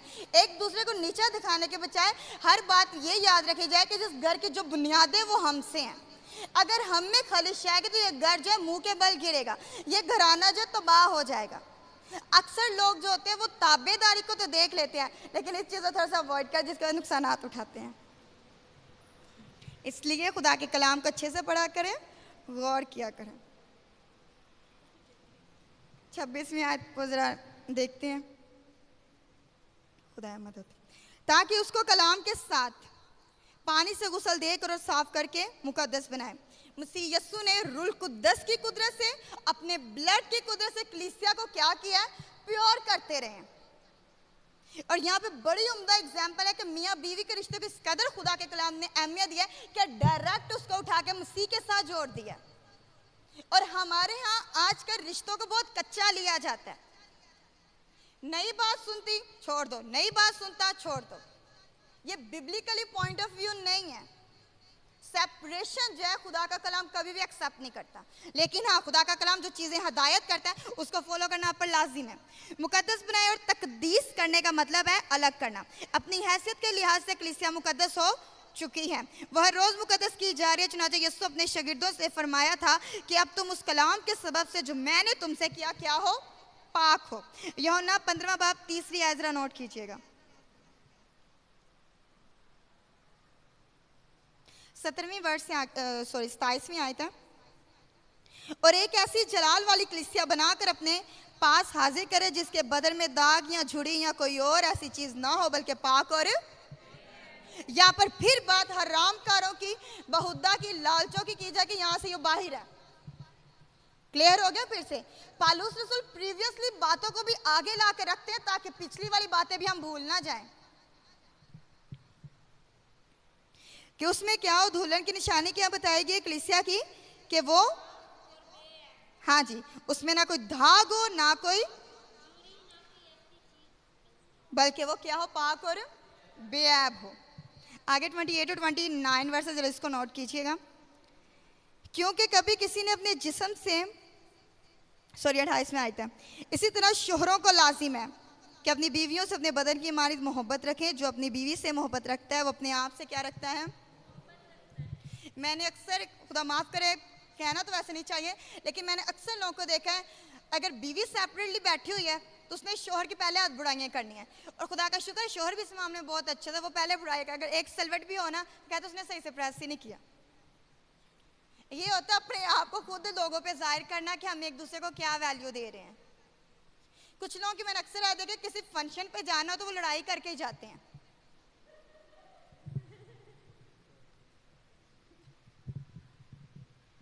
इसलिए इससे कह रही थी कि ये जरा बात कोई और पढ़ा दे, लिहाजा इस तरह की चीज़ों से अवॉइड करना चाहिए। ये खुदा की तालीम नहीं है।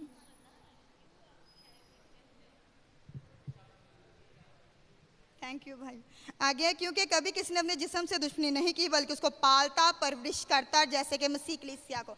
कभी ऐसा हुआ है कि मसीह ने कहा हो कि जी इसमें इतने ऐब आगे इसको यहीं से खारिज कर दिया जाए, बल्कि तरबियत की जाती है बारहा। लेकिन आजकल लोग इतने लोग एग्रेसिव हो चुके हैं कि छोटी छोटी बातों को लेकर दिल में बुग़्ज़ रख के, एक तो इंसान पहले डिस्टर्ब होता है, दूसरे इर्द गिर्द वाले नहीं चैन से बैठने थे। आज ये तेरे सामने ऊंची आवाज में बोली, कल को तेरे सर पे नाचेगी। ऐसी बातें भी सुनने में मिलती हैं।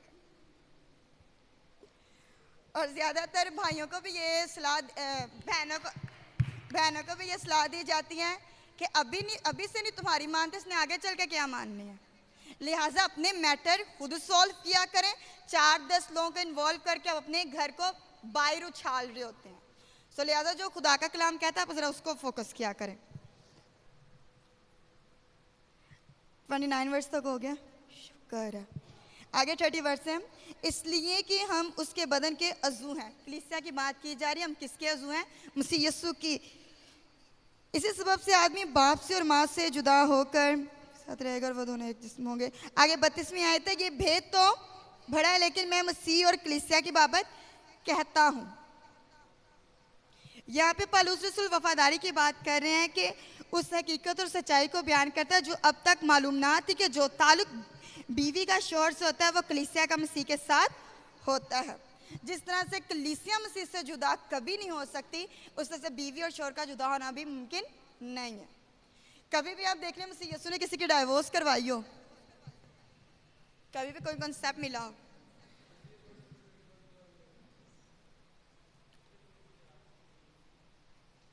थर्टी थ्री पे आओ, वफादारी के ऊपर, बस ठीक है, उसके नीचे लिख लो। आगे 33 वर्ष है, बहरहाल तुम में से भी हर एक अपनी बीवी से अपनी मानद मोहब्बत रखे और बीवी इस बात का ख्याल रखे कि अपने शौहर से। एक मिनट जरा इसके ऊपर मैं कॉन्सेप्ट अब लूंगी। बिलाल भाई आप जरा इसको, इस वर्ष को जरा मुझे क्लियर करो, 33वीं आयत को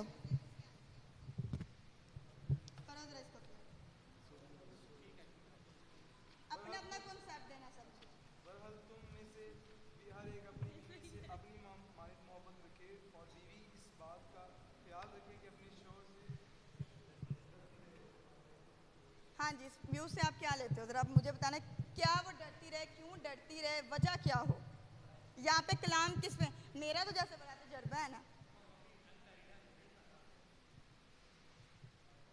आगे जरा शुरू करो, बताओ मुझे क्या कॉन्सेप्ट है इस पे। जी बिलाल भाई बताएं जरा। नहीं सच्ची में, कल को आप लोगों ने फील्ड में होना, आपको पता होना चाहिए आपने क्या आंसर देना आगे। क्योंकि अगर आप शोहर की तरफदारी का तो बीवी चर्चाना बंद हो जाएगी, अगर बीवी की तरफदारी करेगा तो वो इंसान आपको घर नहीं आने देगा। जल्दी क्लियर करो, मैंने आगे भी बढ़ना। मैं डरने की बात कर रही हूँ, मोहब्बत की यहाँ पे तो बात ही नहीं आई है।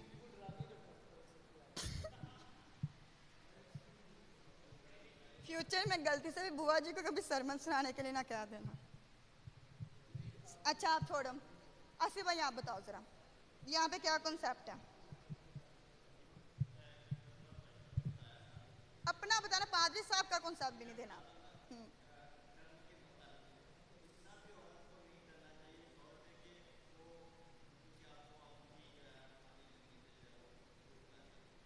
ठीक है, ये अपने अपने कॉन्सेप्ट है, सही है। नहीं भाई आप बताओ जरा। नहीं, दो में बता दो, जल्दी बताओ। मोहब्बत में डरती, हाँ डरती के ऊपर बस बात बतानी, मोहब्बत की बात नहीं मैं पूछ रही, वो मैंने पूरा आगे क्लियर किया।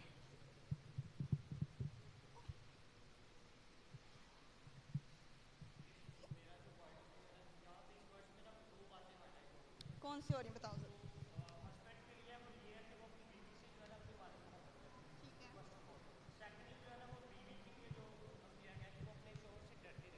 क्यों डरती रहे ये बताना मुझे। जो अपने पहले बात की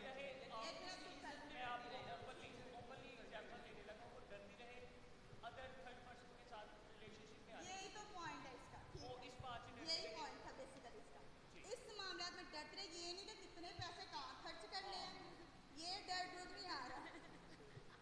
ठीक है, देखो जिसने घर को चलाना उसने अपना बजट बना के रखा था, तो इतनी अपनी पेमेंट वफादारी कि एक दिन में सारी सैलरी खत्म। आसान अल्फाज में ये कि और अपनी कुछ अपनी लोग डरते थे, वफादारी। मैंने दामाद करे, एक दफा दफ़ा किसी का लेक्चर सुना था, लेकिन खुदा का शुक्र है मेरा अपना कोलीग ही था। बाद में मैंने उसको बहुत अच्छे तरीके से समझाया था। वो डरती लेने को मुराद ये ले रहा था कि कहीं पे भी जाए तो फ़ौरन देखे मेरा शोहर तो नहीं मुझे देख रहा। ये कैसा रवैया, ये कौन सी लाइफ है कि इंसान इतना ही डरे। हाँ, जब बीवी वफादार है तो उसको पता होता है कि मैं अपने शोहर की हूँ। यहाँ पे डरती रहने से मुराद ये है कि वो बस ये याद रखे कि मैं सिर्फ इसकी हूँ।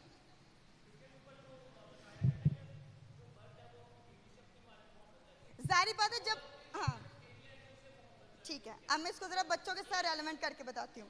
कभी आपने चेक किया है कि जो फैमिलीज अपने बच्चों के साथ बड़े ओपनली होते हैं, उनके बच्चे ठोकर खम खाते हैं, क्योंकि अपने पेरेंट्स से अपनी हर दिल की बात शेयर कर देते हैं। इससे पेश था कि मोहल्ले वालों को पता चले, घर वालों को बात पता पहले होती है। और कुछ लोग इतने स्ट्रिक्ट होते हैं, उनकी बात घर में बाद में पहुंचती पहले मोहल्ले में फैली होती है। क्यों? स्ट्रिक्टनेस की वजह से। उनकी मोहब्बत में बड़ी कमी होती है अपनी औलाद के लिए।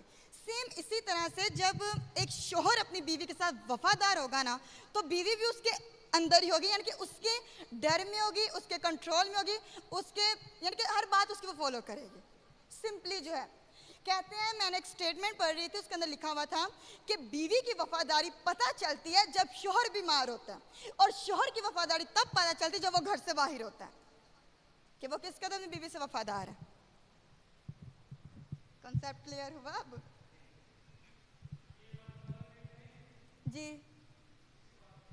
ये जब एग्जाम्पल दिया, ये आयत नहीं है, ये मैं ज्यादातर अकवाले जरी बहुत सुनती हूँ, ये उसमें से है। कहते हैं कि बीवी की वफादारी शोहर की बीमारी में पता चलती है कि वो किस कदर अपने शोहर के साथ वफादार है। कुछ बीवियाँ होती है वो शोहरों को बीमारी में साथ छोड़ने पर राजी होती हैं, जबकि कहते हैं कि वफादार बीवी की ये अलामत है। और शोहर की वफादारी पता चलती जब वो घर से बाहर होता है कि वो बीवी के साथ किस कदर वफादार है। कॉन्सेप्ट क्लियर हो गया? अब कोई कंफ्यूजन तो नहीं ना? अब छठे बाब की तरफ आते हैं। मेरा गला बहुत खराब, सही अंकल जी। भाई मुझे आगे कह रहे हैं मिस हमारी मैडम हमारा तजर्बा नहीं। मैं कहा भाई हाँ मेरा तो बहुत है। हाँ तो मैं तब से सही आंसर दे रही हूँ ना। जब उन्होंने मैरिज लाइफ पे किया था, हाँ जी, तो उन्होंने उसमें ये डरती वाली बात उन्होंने बड़ी ली थी कि बीवियों किस कदर ऑनर दें कि वो आपसे बात करें, ना कि आपके इर्द गिर्द के रिलेटिव से। जब घर की बात बाहर जाती है ना, मसले मसाइल दरअसल तब सामने आते हैं, लेकिन जब घर की बात घर के अंदर हल हो जाती है ना, तो बाहर वालों के मुंह बंद हो जाते हैं।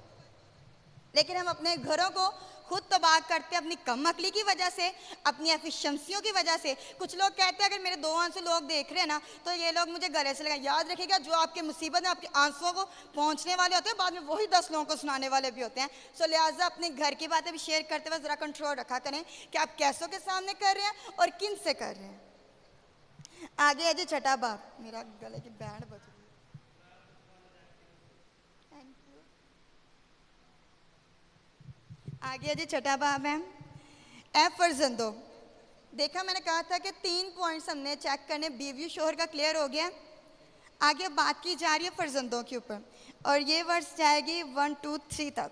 हाँ जी, ए फर्जंदो, खुदा ने अपने माँ बाप के फरमाबरदार रहो, क्योंकि ये क्या है, अपने बाप की और माँ की क्या करो, ये पहला हुक्म है जिसके साथ वादा भी है, ताकि तेरा भला हो और तेरी उम्र ज़मीन पर क्या हो, दराज हो। ये फर्जंदों को पालूस रसूल नसीहत कर रहे हैं कि अपने पेरेंट्स के क्या रहें, रूह से मामूर फर्जंद, यानी बच्चे खुशी खुशी अपने माँ बाप के फरमाबरदार होते हैं। बच्चे ये समझ कर रिस्पेक्ट करते हैं कि ऐसा करने से हम किसकी रिस्पेक्ट कर रहे हैं, खुदा की कर रहे हैं। मोस्टली फैमिलीज के अंदर आप देखें, खुदा का दिया हुआ सब कुछ होता है, लेकिन एक दूसरे के लोगों के पास टाइम नहीं होता। मैं ज़्यादातर अगर बाय चांस घरों के अंदर आप देख सकते हैं, लोग मोबाइल बड़े यूज़ कर रहे होते हैं। हर कोई किसी ना किसी कोने में बैठा होता है, कोई वीडियो देख रहा होता है, कोई चैटिंग कर रहा होता है, कुछ कर रहा होता है। अलग अलग हर एक के अपने रीजंस होते हैं।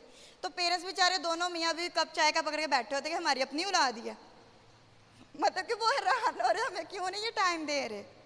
जबकि कलाम आगाही कर रहा है फर्जंदों का, अपने पेरेंट्स की क्या करें, रिस्पेक्ट करें। जितनी बातें खुदा की मर्जी के मुताबिक है उन सब में फरमाबरदार रहें। यहाँ रसूल खरूज 20वां बाब उसकी 12वें हवाला नोट करो पहले। खरूज 20वां बाब 12वीं आयत, इस्तिस्ना 5वां बाब 16वीं आयत।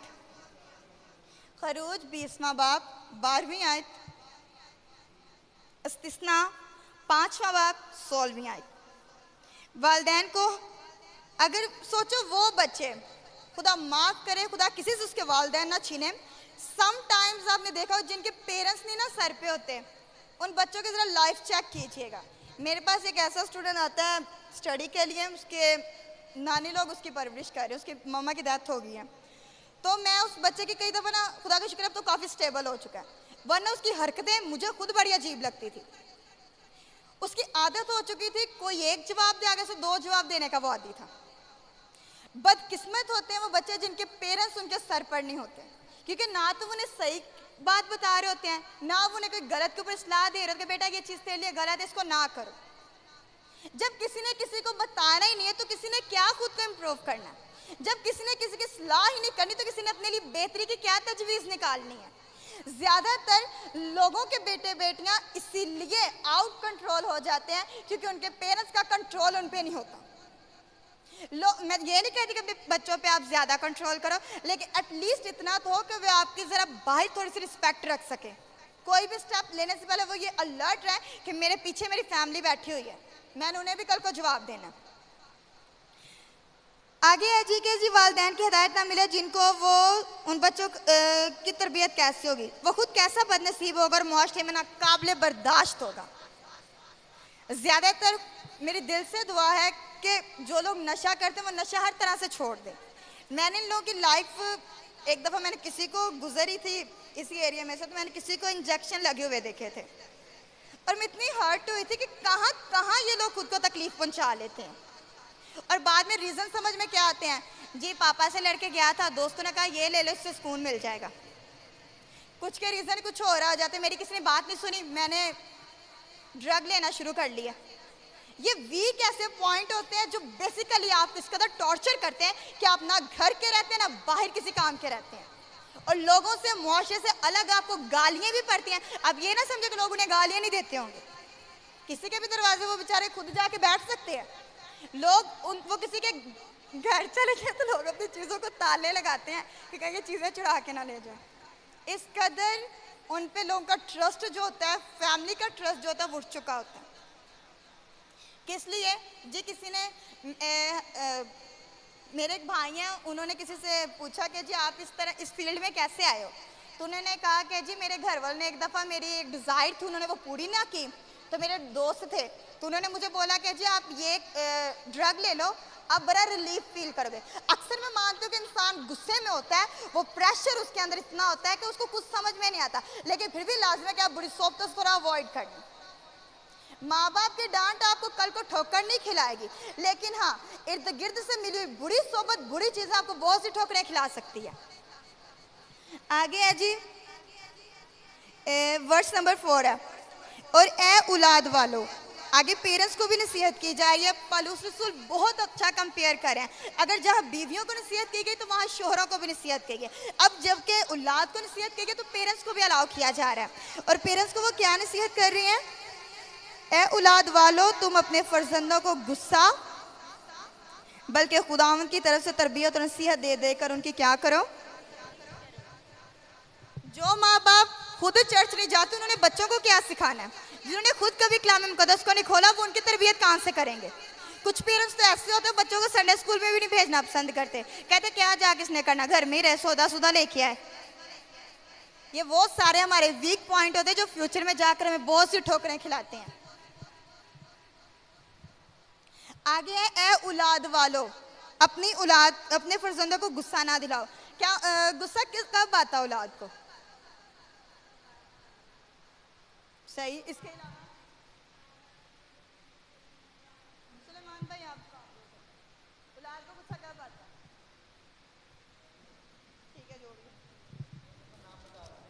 कब गुस्सा आता है औलाद को? हाँ जी, हवाला नहीं ना पढ़ा था पहले, चलो बताओ भाई जी, पहले चौथी वर्ष को खुद पढ़ो। फिर मुझे बताओ, अब गुस्सा किसको आ रहा है? हाँ जी, हाँ जी।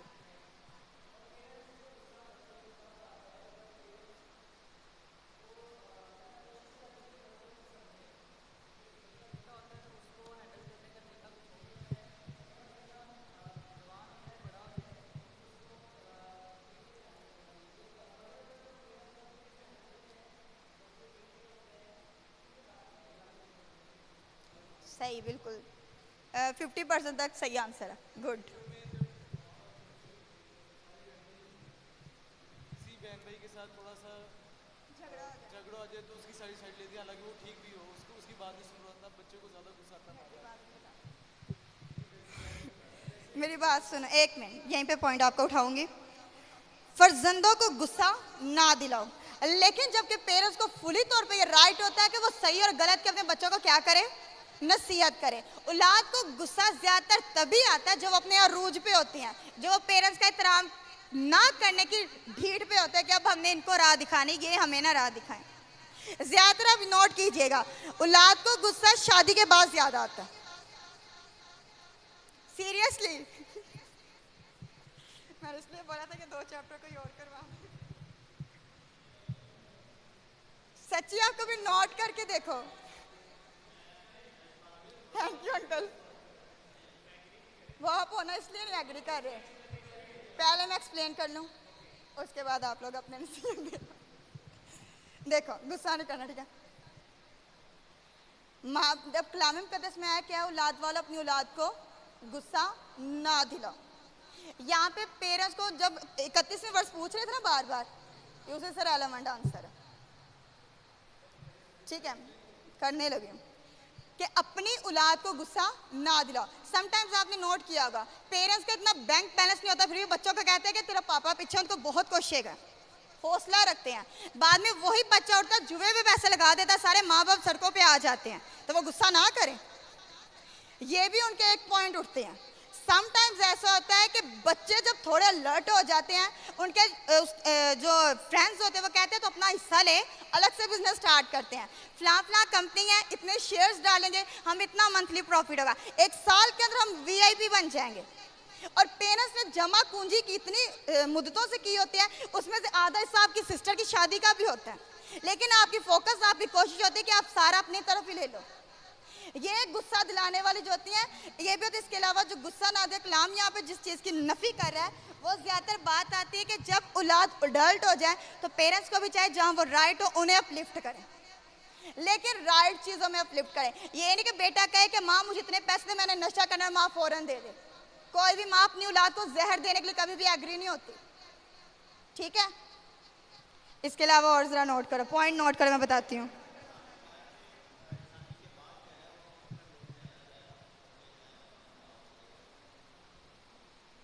अच्छा ठीक है, आगे बोलो।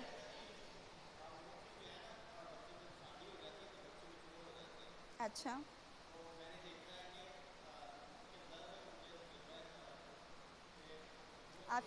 अच्छे, कुछ बहुत अच्छे फर्जंद होते हैं।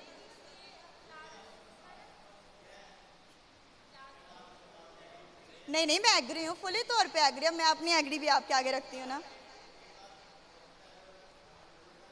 अच्छा, एक छोटा सा मुझे ना ज़रा, अब मेरे इर्द गिर्द में ये बात आई है, मेरी एक फ्रेंड है, उनके ख़ानदान में रिसेंटली एक डिवोर्स हुई है, खुदा माफ़ करे। और जब मुझे रीज़न पता चली है तो मेरी ना हंसी कंट्रोल हुई थी। मैं अफसोस करना चाहता, लेकिन मुझे शादी हुई है, लड़की काफ़ी मॉडर्न आई है, तो फ़ोन पे कोई बातचीत होती होगी शादी से पहले, तो बीवी ने वादा लिया हुआ था कि घर जब शाम को आगे तो पिज़्ज़ा लेके आना।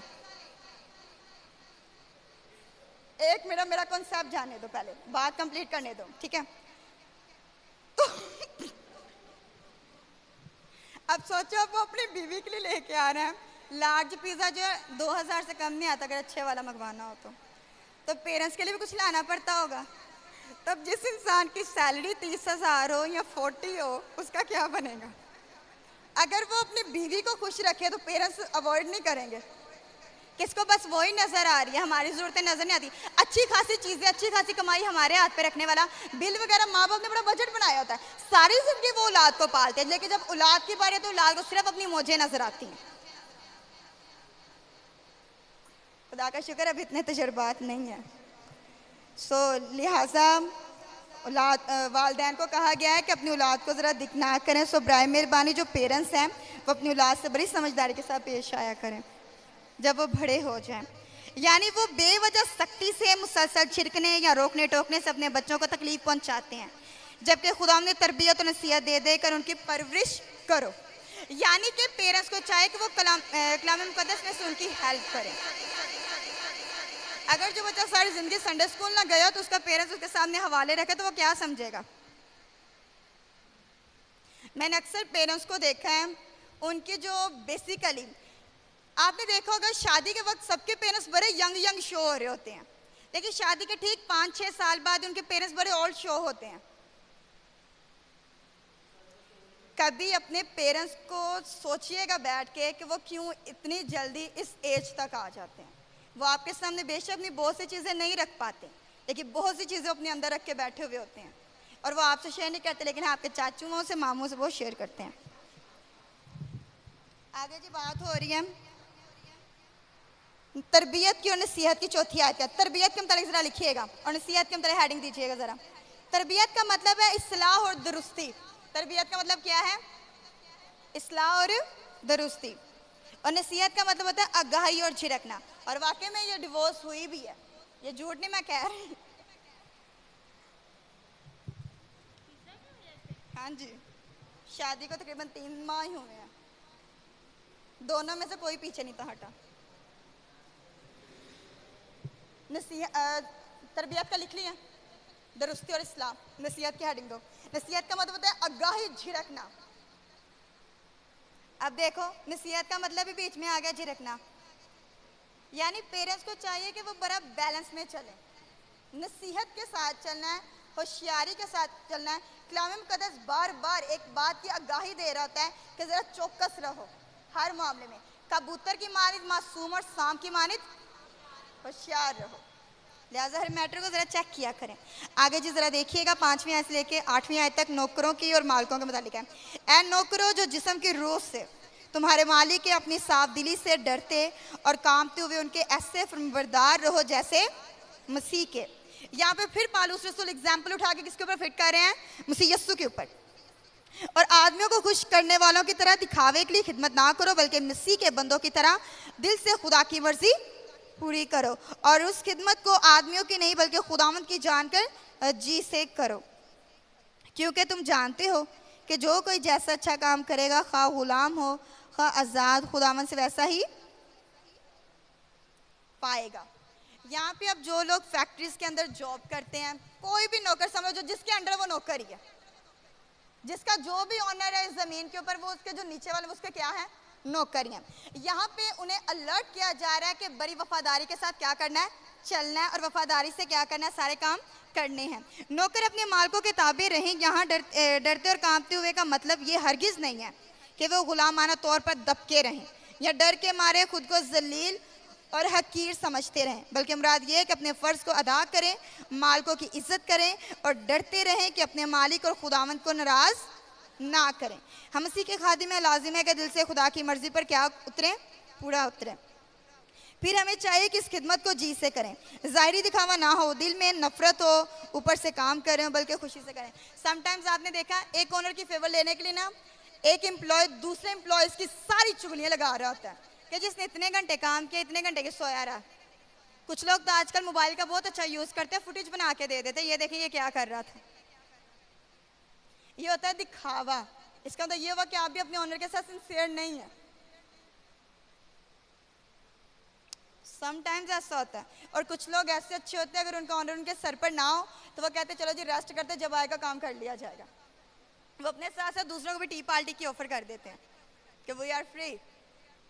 सो लिहाजा खुदा कलाम मुकद्दस आगाह करता है और चोरी चकारी से भी मना करता है कि अगर ऑनर सर पे नहीं है तो आप ये नहीं उसकी जो सी मर्जी चीज़ उठाई यूज़ कर लो।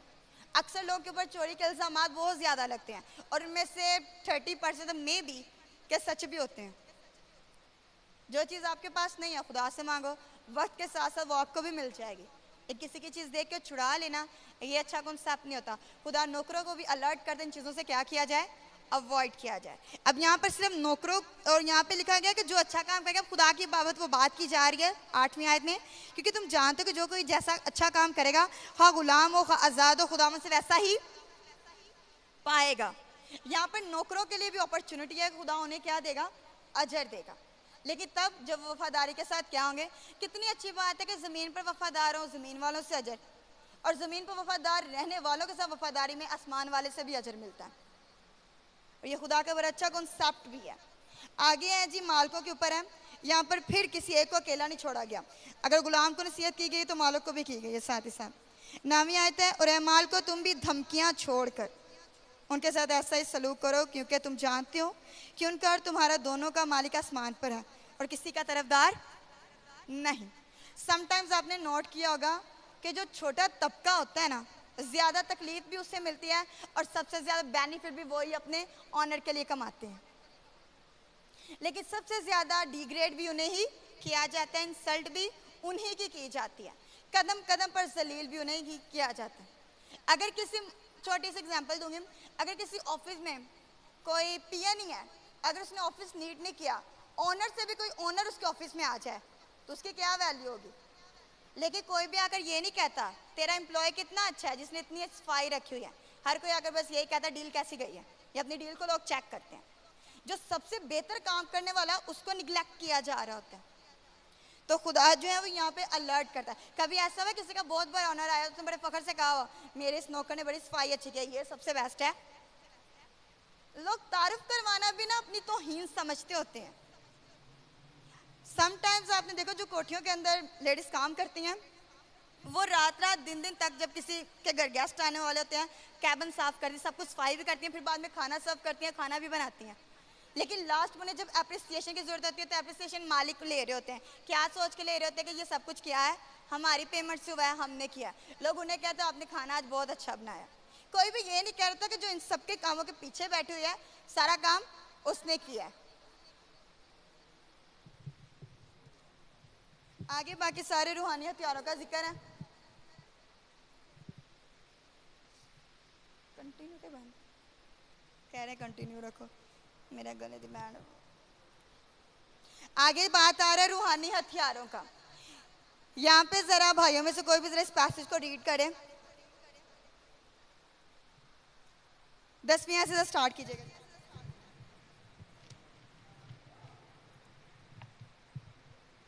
10वीं से लेकर 30वीं आयत तक।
यहाँ पे जिन हथियारों की बात की जा रही है, हमें अच्छे से पता है कि पालूस रसूल इस वक्त कहाँ पर थे, कैद खाना के अंदर थे।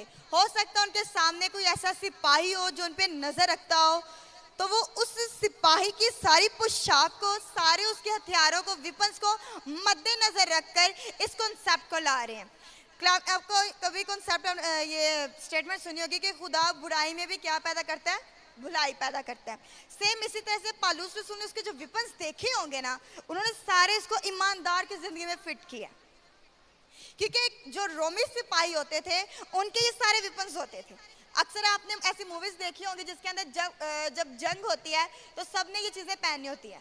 होद हेलमेट को बोलते हैं, बख्तर भी होता है कवरेज के लिए, सिपर होती है, आगे से उनकी जो ढालें वगैरह होती हैं, वो सारे इन विपन्स को यूज कर रहा है एक स्पिरिचुअली वे में। और वो क्यों इनको ले रहा है? ताकि हम भी किसके मुकाबले में खड़े हो जाए, इब्लीस के मुकाबले में, ताकि उसके जलते हुए तीरों पर क्या पा जाए, गलबा पा सके। यार सबको बंद करूं, क्या करूंगा, पूछ क्या सर्वकार से पूछो। मैंने उन्हें इशारा किया, वो नहीं बताया, मेरा गला भी खुश्क हो रहा है। हम खुदावंद में और उसकी कुदरत में मजबूत बनते जाएं। खुदा के बेहतरीन सिपाही वो हैं जो अपनी कमजोरी का एहसास, जिन्हें अपनी कमजोरी का एहसास होता है और जिस तरफ उसी पर क्या करते हैं, तकिया करते हैं। खुदा ने दुनिया के कमजोरों को चुन लिया ताकि जोरावरों को क्या करे, शर्मिंदा करे। पहला करंथियों पहला बाब 27 में आया था ये, ताकि इब्लीस के मंसूबा यानी उसके दाव पेच का मुकाबले में हम क्या रह सकें, कायम रह सकें। उसके हमले क्या होते हैं? मसलन बेदिली पैदा करना, मायूसी पैदा करना, उलझन में डाल देना और गलत अकायद के पीछे लगा देना। लगे रहो। वो हमारी कमजोर तरीन पहलू को जानता है और उसको निशाना बनाता है। आगे 12वीं आयत को जरा देखिएगा। अब यहाँ पे हथियारों का जिक्र शुरू होगा। क्योंकि हमें खून और गोश्त से कुश्ती नहीं करना है, बल्कि हुकूमत वालों और अख्तियार वालों और इस दुनिया की तारीकी के हाकिमों और शरारत की उन रूहानी फौजों से जो आसमानी मुकामों में हैं। कभी किसी ने किसी बैड स्पिरिट को भगाने के लिए रिवॉल्वर वगैरह का इस्तेमाल किया?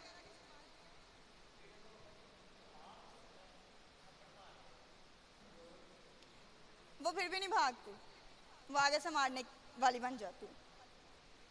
बात की जाए जो कि आसमान से फौजें नीचे गिरा दी गई हैं और कहा गया है कि आप लोगों ने किनसे जंगें अब लड़नी है, उनसे लड़नी है। और तरीके के हाकिम और शरारत की उन रूहानी फौजों का नाम देता है जो आसमानी मुकामों में है। हम सब हथियार बांध लें ताकि बुरे वक्त में मुकाबला कर सकें। समटाइम्स कुछ लोग कहते हैं कि हम कैसे करें, हमें कुछ पता नहीं है, जबकि कलाम मुक़द्दस हर एक चीज़ को बड़े वाज़ेह तरीके के साथ, बड़ी डिटेल के साथ समझा रहा होता है। 14वीं आयत से हेडिंग मार्क करें, सच्चाई से। पहला है हथियार का नाम है सच्चाई। पर सच्चाई से अपनी कमर कसकर और रास्तबाजी का बख्तर लगाकर। सच्चाई क्या है?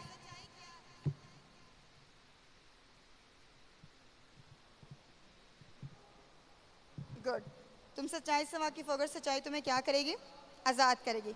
सच्चाई का पटका, बेशक हमें खुदा के कलाम की सच्चाई को थामे रहने में वफादार रहना चाहिए, लेकिन यह भी ज़रूरी है कि सच्चाई हमको थामे रहे और हम सच्चाई को थामे रहने में क्या रहें, वफादार हैं। क्या और इसके अलावा है कि रास्तबाजी, हर ईमानदार खुदा की रास्तबाजी से मुलब्बिस हो। इसके हवाला है 2 करंथियों 5-21 आयत। यसुम मसीह ये बख्तर हर वक्त लगाते रहता था। मसीह यसु ने कलाम मुक़द्दस की सच्चाइयों को कब कब यूज किया था? कब कब यूज किया था? याद है जब मत्ती 4 बाब के अंदर हम वाकया देखते हैं, मसीह यसु की आजमाइश हुई है। इब्लीस के मुकाबले के लिए उन्होंने रोमी फौजों को बुला लिया था। उन्होंने कौन से हथियारों को यूज किया था? तीनों दफा तीनों आजमाइशों को उन्होंने कलाम से कैंसिल किया। जब इब्लीस ने कहा कि तू फरमा कि ये पत्थर रोटियां बन जाए, तो मसीह ने फौरन क्या कहा कि आदमी सिर्फ रोटी से जीता ना रहेगा, बल्कि हर उस बात से जो खुदा के मुंह से। जब इब्लीस ने कहा कि अपने ताई नीचे गिरा दे, तो मसीह यीशु ने फिर आगे से इब्लीस को क्या जवाब दिया था कि तू खुदावंद अपने खुदा की आजमाइश ना कर। जब कहा गया कि मैं सारी सल्तनतें तुझे दे दूंगा, तो मसीह ने तब भी उसे कलाम से शिकायत, उसको क्या बोला कि लिखा है कि तू खुदावंद अपने खुदाई को क्या कर, सजदा कर और सिर्फ उसी की इबादत कर। और फिर उसको बोला दफाओ, दोबारा नहीं वो आया सामने। मसीह ने विपन्स का राइट यूज किया। हम लोग इर्द गिर्द के हथियारों को चूज करना शुरू कर देते हैं, जबकि कलाम फरमाता है कि कलाम से बड़ा हथियार इब्लीस के सामने और कोई भी नहीं है, और वाहिद ऐसा हथियार जो उस पर कारगर साबित होता है। आगे आ जी, जरा साइमस के ऊपर रख दो कुछ। आगे 15वीं वर्ष है, और पाँव में सुलह की खुशखबरी की तैयारी के जूते पहनो। किसके पहनो? खुशखबरी के तैयारी के जूते पहने। ये कहा गया कि कहीं पे भी जाके किसी को भी सेपरेट कर दो। सो लिहाजा बाकी की जो स्टडी हम नेक्स्ट क्लास में देखेंगे। आगे हम स्टार्ट करेंगे 15वीं वर्ष से। सो खुदावंद आज के कलाम के साथ आपको मुझे हम सबको बड़ी बरकत अता करें, और चाचा दाऊद के साथ मिलकर हम दुआ करेंगे।